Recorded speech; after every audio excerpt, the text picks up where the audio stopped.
Chers téléspectateurs, bonjour ou bonsoir. Nous sommes toujours heureux de vous accueillir sur cette chaîne. Soyons affranchis par la vérité. Nous entamons la deuxième partie de cette série d'émissions sur la Noël. Suivez-nous avec attention parce que des vérités sublimes sont révélées au cours de cette série d'émissions.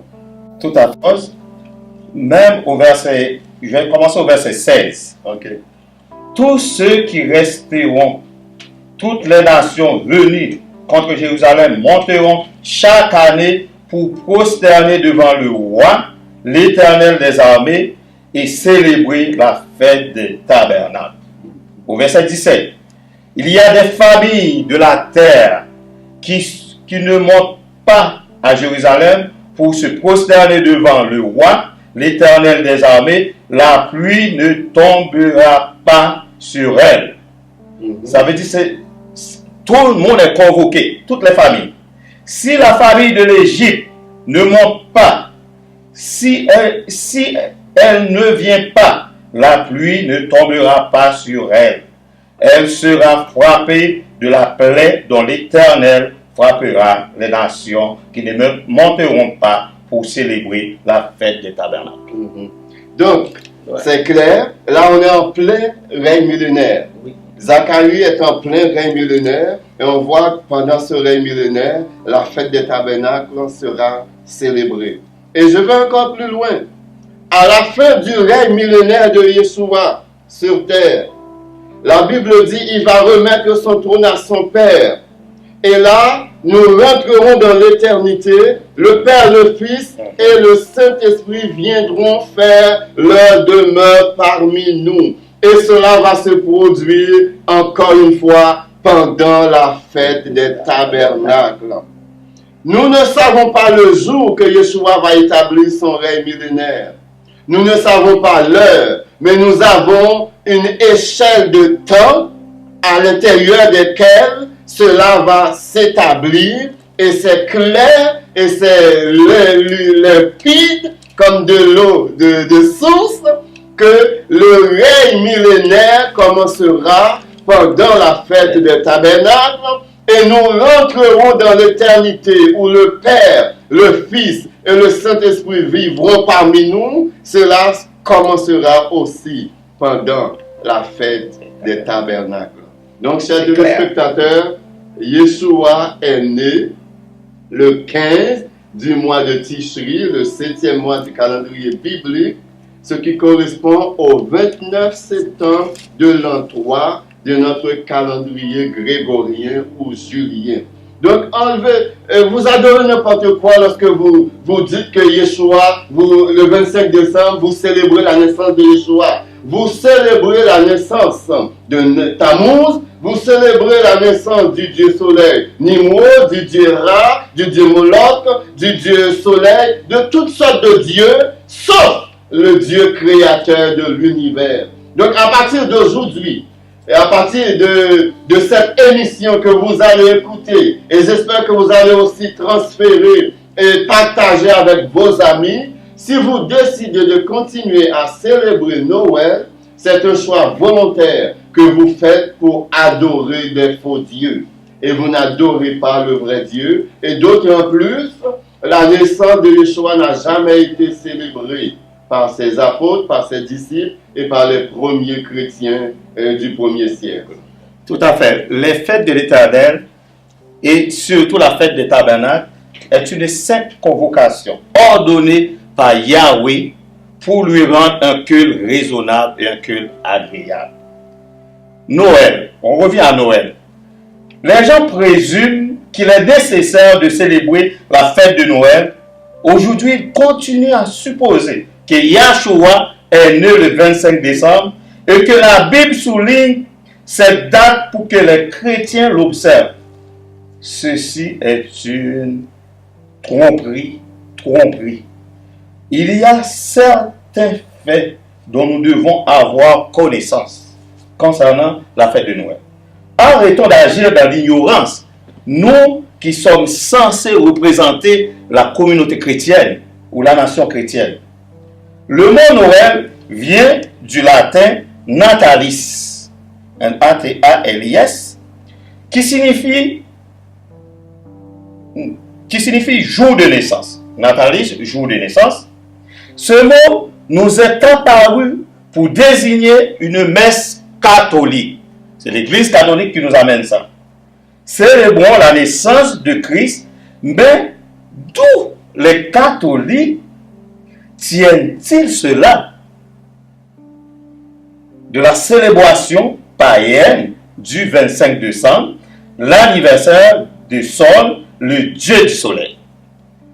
L'observation de cette date c'était un rite, un ancien rythme de baalisme. Et la Bible condamne cette façon de faire. Et la Bible nous met en défi de faire ce genre de célébration. L'observation de cette date est un ancien rite baaliste que la Bible condamne. Noël n'est pas du tout l'anniversaire de notre Seigneur Yahshua. Cette fête n'a pas d'origine chrétienne, mais d'origine païenne, car elle vient de Babylone. Yahshua n'est pas né le 25 décembre, il est né pendant, non même pas pendant l'hiver. Comme on dit, c'est pendant une période, pendant la fête des tabernacles. Même pas pendant l'hiver. Pourquoi? Ce qui arriverait, parce que les bergers, si nous lisons dans Luc chapitre 2, verset 8, il y avait dans cette même contrée des bergers qui passaient dans les champs et les bergers veillaient ce jour-là et gardaient les moutons ou leurs troupeaux. Et on nous dit que ces bergers-là, quand ils sont sortis dehors pour garder les moutons, mais ce n'est pas dans une période où il fait froid. On dit à compter du 15 octobre, si on prend dans notre époque à nous, en Palestine, les bergers ramenaient leurs troupeaux dans les montagnes et dans les champs et les enfermaient pour les protéger du froid et de la pluie qui sévissait après cette date. Ça veut dire, pendant cette période d'hiver qui est le 25 décembre, les bergers ne sont pas dehors pour garder les moutons. Les moutons sont déjà enfermés quelque part pour que ces moutons-là soient hors du froid parce qu'il faisait froid à cette époque-là. Ça veut dire, ça nous dit que Yahshua ne peut pas naître à cette époque-là. C'est un mensonge. Il faut comprendre que tout se converge vers une question mercantile. Tout est argent maintenant dans ce monde où nous vivons. La Noël, c'est la période où les marchands, les commerçants, ils utilisent cette fête-là pour faire une affaire d'or. Moi, je dis aux gens, je conseille aux gens, vu que nous vivions dans un monde vraiment très occupé et stressé, pendant cette période, les familles se réunissent pour prendre une pause. Moi, ok, c'est bénéfique. Mais ça n'a rien à voir avec la naissance de Jésus. Prenons notre pause, réfléchissons ensemble avec les enfants, avec la famille. Ne vous laissez pas berner par les choses de ce monde qui va vous faire dépenser les yeux de la tête. Réfléchissons, rentrez dans votre chambre, prions Dieu ensemble, disons que nous prenons une pause avec notre famille pendant ce temps, mais ça n'a rien à voir avec la naissance de Jésus, de Yahshua. Maintenant, revenons encore à ma question. Parce que tout le monde parle des magiciens. Pendant la naissance de Yahshua, il y avait des magiciens. Les magiciens, ils savaient déjà avec leur boule de cristal. Donc, disons la vérité à nos téléspectateurs, ça n'a rien à voir avec les magiciens. On parle des mages. Qui étaient-ils d'abord? Ça, c'est une très bonne question. Et je suis convaincu, avec la Bible en main, on doit établir la vérité. On doit vraiment faire triompher la vérité, sortir la vérité des cendres et déterrer la vérité souvent enterrée sous des couches de tradition et d'adoration idolâtre pour que les vrais croyants embrassent cette vérité et marchent avec Yeshua. Pour bien comprendre l'histoire des mages, il faut remonter encore à Babylone avec le roi Nebuchadnezzar. Le roi Nebuchadnezzar a envahi Jérusalem et ils ont incendié le temple de Jérusalem à la recherche de l'arche de l'Alliance. Parce qu'ils ont appris que l'arche de l'Alliance, lorsqu'un pays avait l'arche de l'Alliance dans son sein, il y a beaucoup de miracles qui se produisent pour ce pays. Donc ils étaient jaloux et ils voulaient s'emparer de l'arche de l'Alliance. N'ayant pas trouvé l'arche de l'Alliance, parce que dans Daniel, lorsque vous lisez Daniel, vous allez voir tous les objets qui ont été volés dans le temple, tous les objets de culte, tous les objets de rituels ont été volés. L'arche n'a pas été trouvée. Et il y a une raison pour ça. Et lorsqu'il a incendié le temple, il a amené avec lui la tribu de Juda. Et c'était la tribu royale dans ce temps-là. Tous les rois devaient descendre de la tribu de Juda. Parce que Yeshua était descendant de la tribu de Juda. C'est pour cette raison qu'il peut être roi en Israël et il est effectivement roi. Non seulement il est roi, il est le roi des rois. Il est roi sur tous les rois de la terre. Et en emportant avec lui la tribu de Juda, il y avait 4 jeunes Hébreux qui se sont démarqués de cette population judéenne. C'est Daniel, Miskaël, Anania et Azaria, qu'on appelle en langage babylonien Meshach, Shadrach et Abednego. Et lorsqu'ils sont arrivés à Babylone, le roi, qui était un homme quand même intelligent, le roi Nebuchadnezzar, pour les uns ou Nabucodonosor pour les autres, dépendamment quelle Bible que vous lisez. Et lorsqu'ils sont arrivés, le roi a tout de suite pris possession de ces jeunes hommes pour les engager, pour les embaucher dans son palais, parce qu'il a détecté chez ces jeunes hommes une intelligence raffinée que les Babyloniens n'avaient pas. Jusqu'à ce que le roi Nebuchadnezzar ait eu un rêve, que les astrologues, les magiciens, les astronomes et les sages de Babylone ne pouvaient expliquer. Ils ont fait appel à Daniel. Daniel a expliqué le rêve au roi Nebuchadnezzar. Alors, chers téléspectateurs, suivez-nous bien. Là où je vais vous amener, c'est vraiment l'origine des mages, d'où est-ce qu'ils viennent. Et aussi, on va voir par la suite comment se fait-il qu'ils avaient certaines connaissances que les autres n'avaient pas. Donc, à ce moment-là, Daniel est devenu le protégé du roi Nebuchadnezzar. Vraiment un homme qu'il a placé à une position très élevée dans son royaume, ce qui a provoqué la jalousie des autres cadres du palais royal. Et il y a une chose extrêmement importante que le roi a dit. Il a dit à Daniel, je te place au-dessus de tous les astrologues, de tous les magiciens, de tous les astronomes et de tous les sages et de tous les chaldéens de mon royaume. Donc Daniel est devenu vraiment le chef des astrologues, le chef de ce qu'on appelle les magiciens. Il était devenu le top des tops après le roi Nebuchadnezzar. C'est sûr, Daniel connaissait les Écritures. Daniel a commencé à enseigner à ces gens la vraie astronomie. Il a commencé à enseigner à ces gens la vraie astrologie.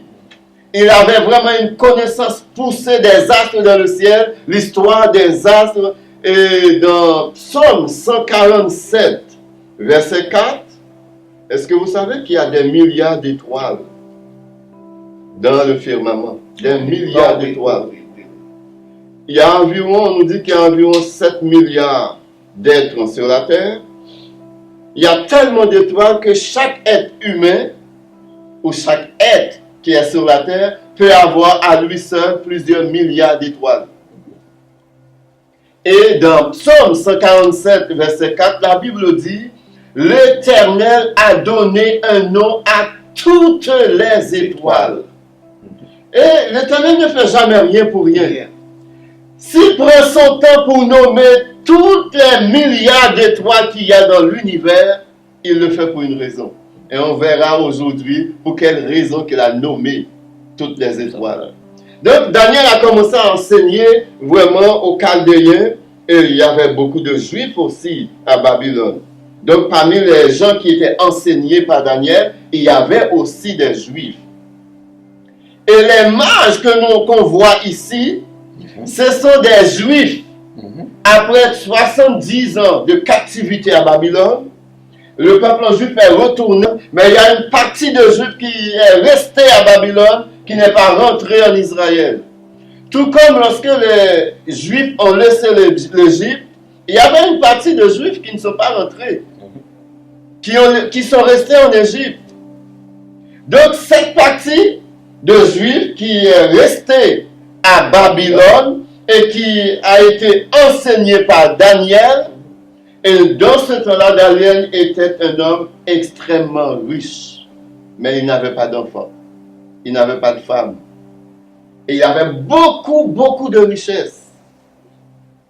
Savez-vous que ce que les mages ont apporté à Daniel, qui étaient des Juifs, ces mages venant d'Orient étaient des Juifs, enseignés par Daniel, et ces Juifs ont enseigné à leurs enfants, leurs petits-enfants, parce que dans ce temps-là, une bonne partie de la connaissance était transmise oralement. Donc ces gens-là étaient des Juifs, et lorsqu'ils sont entrés à Jérusalem avec leurs présents, c'était des présents que Daniel lui-même avait laissés pour Yeshua lorsqu'il va naître. Parce qu'il leur avait donné des informations précises à partir des étoiles, à partir des constellations et à partir des planètes, d'un certain arrangement dans le ciel. Il leur a expliqué, lorsque vous constatez ces arrangements, on va rentrer plus en détail là-dedans. C'est une prophétie. C'est une prophétie écrite dans le ciel. Et c'est pour cette raison même que l'Éternel a donné un nom à toutes les étoiles et à toutes les planètes qu'il y a dans l'univers pour un but bien précis. Nous ne savons pas toutes les raisons pour lesquelles il a nommé toutes les étoiles, mais il y a quelques-unes qu'il a nommées. Avec les Écritures, on sait pourquoi il les a nommées. Et selon le nom aussi qu'il a donné à ces étoiles, on va voir qu'il y a des étoiles qui portent le nom de juste. Il y a des étoiles qui portent le nom de roi. Il y a des étoiles qui portent le nom de lion. On sait que Yeshua est le lion de la tribu de Juda. On sait que Yeshua c'est le juste. On sait que Yeshua est roi. Donc on va voir tout ça, que c'est tellement formidable la parole. Donc les gens qui ne connaissent pas les Écritures et qui ne connaissent pas l'histoire, qui n'ont pas une culture de la parole de Jéhovah, lorsqu'on parle des mages, ils disent, ah ben ce sont des magiciens, et ce sont des astrologues qui ont lu dans les étoiles, puis ils ont vu que... Alors vous pensez que l'Éternel des armées, qui a un plan de salut pour l'humanité, il a caché ce plan-là à ses propres enfants, il l'a caché aux prophètes, et il va le révéler à des serviteurs de Satan. Jamais. Parce que les astrologues, c'est des serviteurs de Satan. C'est des gens qui vont lire dans les étoiles pour, soi-disant, prédire ton avenir. Donc, ces mages, en plus, ils n'étaient pas toi. Dans ce temps-là, personne ne pouvait courir le risque de voyager sans être en groupe. Parce qu'il y a des voleurs de grands chemins dans ce temps-là. Il y avait des pirates partout. C'était vraiment quasiment une armée qui a laissé Babylone pour rentrer en Israël avec ces gens parce qu'ils avaient des biens précieux. Ce qu'ils ont apporté à Yeshua, c'était des choses extrêmement importantes. Et non seulement c'était des choses importantes, c'était aussi le genre de présent qu'on offrait au roi. Donc ils savaient que celui qui vient de naître, c'était un roi. Et le cadeau qu'ils ont apporté à celui qui venait de naître, c'était vraiment des cadeaux destinés à un roi. Tout à fait. Lorsqu'on regarde la parole, la Bible, la parole de Yahweh, ça nous éclaire, ça nous dit tout. Lorsque les gens font toutes sortes d'interprétations de la Bible, et quand on parle de l'apôtre Paul, les écrits de l'apôtre Paul, les gens, même les gens qui se disent des docteurs, des connaisseurs de ce monde, des biblistes, ils ont donné toute une autre signification aux écrits de l'apôtre Paul. Nous allons voir qu'est-ce que Pierre a dit concernant cette affaire-là. Il faut faire très attention. Dans 2 Pierre chapitre 3, versets 15 et 16. Vous pouvez chercher aussi. 2 Pierre chapitre 3, versets 15 et 16. Qu'est-ce que Pierre a dit qu'il faut faire très, très, très attention. Frère Aurel, si tu l'as trouvé, tu peux nous lire. Croyez que la patience de notre Seigneur est votre salut. Comme notre bien-aimé frère Paul vous l'a aussi écrit, selon la sagesse qui lui a été donnée. C'est ce qu'il a fait dans toutes les lettres où il parle de ces choses dans lesquelles il y a des points difficiles à comprendre, dont les personnes ignorantes et mal affermies tordent le sens, comme celui des autres écritures, pour leur propre oui. Tout à fait. Revenons à Noël. L'arbre de Noël. L'arbre de Noël, nous allons voir, l'homme développe des coutumes religieuses. Il est possible de montrer que beaucoup de fêtes et des symboles en usage dans le christianisme moderne ne proviennent pas des exemples laissés par le Christ et par les apôtres, mais du paganisme. Dans Jérémie chapitre 10, verset 3, verset 4 et verset 5, au sujet de l'arbre de Noël. Moi, si j'ai bien compris, il paraît qu'on donne plus d'importance à la tradition qu'à l'écriture même de la Bible. Tout à fait. Lisons. Si nous lisons dans Jérémie chapitre 10, à partir du verset 2. Ainsi parle l'Éternel, n'imitez pas la voix des nations et ne craignez pas les signes du ciel parce que les nations les craignent. Car, on parle de l'arbre de Noël, le sapin de Noël. Car les coutumes des peuples ne sont que vanité. On coupe le bois dans la forêt, la main de l'ouvrier le travaille avec la hache, on l'embellit avec de l'argent et de l'or, et on le fixe avec des clous et des manteaux pour qu'il ne branle pas. Au verset 5, ces dieux sont comme une colonne massive. Ils ne parlent point, on les porte parce qu'ils ne peuvent marcher. Ne le craignez pas, car il ne saurait faire aucun mal et il est incapable de faire du bien. Lorsque nous, les chrétiens, nous pensons que c'est pas grave, c'est une belle fête, il faut amener chez nous l'arbre de Noël, faire de belles décorations, c'est de belles lumières, on va mettre des cadeaux pour les enfants, toutes sortes de choses. Ces choses-là, Yahweh les condamne, ce sont des choses paganistes. Ça ne vient pas du tout de Dieu, et Dieu, notre Créateur, nous met en défi contre ces choses-là.